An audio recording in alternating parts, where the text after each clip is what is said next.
Hi friends, today we will talk about how to fix or how to solve the problem of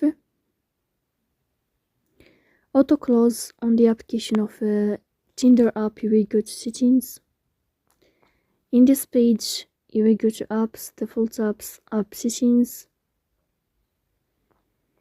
In this list you will search about the application of Tinder and you can click here. Then this page of app info, you will click on first stop and you can click OK. Here you will enter to the window of storage. Then you will click on clear cache, but pay attention, don't click clear data because that can delete your account or can cause you errors in your app. So please don't forget to support us by like and subscribe. See you next time in another video and thank you for your watching and your attention.